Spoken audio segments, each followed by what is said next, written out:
സ്വാതന്ത്ര്യം സീരിയലിൽ വില്ലത്തിയായിരുന്നു ജയന്തി. നടി അപ്സര രത്നാകരൻ അവതരിപ്പിച്ച ഈ വേഷത്തിൽ വലിയ സ്വീകാര്യതയാണ് ലഭിച്ചത്. അതുകൊണ്ടുതന്നെ യഥാർത്ഥ ജീവിതത്തിലും നടിയൊരു വില്ലത്തിയാണെന്ന തെറ്റിദ്ധാരണയുണ്ടായി. എന്നാൽ ബിഗ് ബോസിലേക്ക് പോയതിനു ശേഷം അപ്സരയുടെ ഇമേജ് തന്നെ മാറിയിരിക്കുകയാണ്.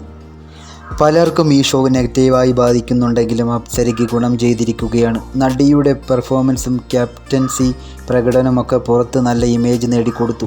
അതേസമയം ജാസ്മിൻ ഇപ്പോൾ തൻ്റെ എതിരാളി ആരാണെന്ന് തിരിച്ചറിഞ്ഞ് അപ്സരയ്ക്കെതിരെ പൊരുതാൻ ഇറങ്ങിയിരിക്കുകയാണ്. ബിഗ് ബോസ് നിരീക്ഷകൻ പറയുന്നു, അപ്സരയുടെ ടീം പൊളിക്കുക എന്ന ഗെയിമാണ് ഇപ്പോൾ ജാസ്മിൻ്റേത്. ഇപ്പോൾ ജാസ്മിന് ഭീഷണിയായി അപ്സരയാണ്.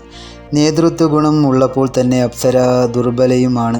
റോക്കി അവളുടെ ക്യാപ്റ്റൻസി സ്ഥാനം വിമർശിക്കുമ്പോൾ അവൾ അത് വളരെ പേഴ്സണലായി എടുത്ത് ഇമോഷണൽ ആകുന്നു.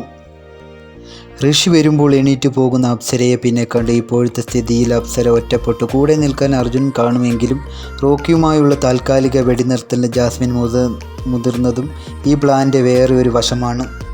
അത് മുഴുവനായി പ്രത്യക്ഷത്തിൽ ഫലിച്ചില്ലെങ്കിലും അത് അവൾക്ക് ഇൻ ദി ലോങ് റണ്ണിന് നല്ലതാണ്. റോക്കി പരിധി വരെ ആക്രമിക്കില്ല, കാരണം മനുഷ്യത്വം കാണിക്കണം എന്ന് നാഴികക്കല്ല് 40 വട്ടം പറയുന്ന റോക്കിക്ക് ഒരു ഡയറക്റ്റ് അറ്റാക്ക് നെഗറ്റീവാണ്. ബിഗ് ബോസ് അഭിനന്ദിച്ചപ്പോൾ അത് മാറി നിന്ന് കരുതിയെങ്കിലും വീണ്ടും റോക്കി കൊടുത്ത റേറ്റിങ്ങിനെ പറ്റി പറഞ്ഞു.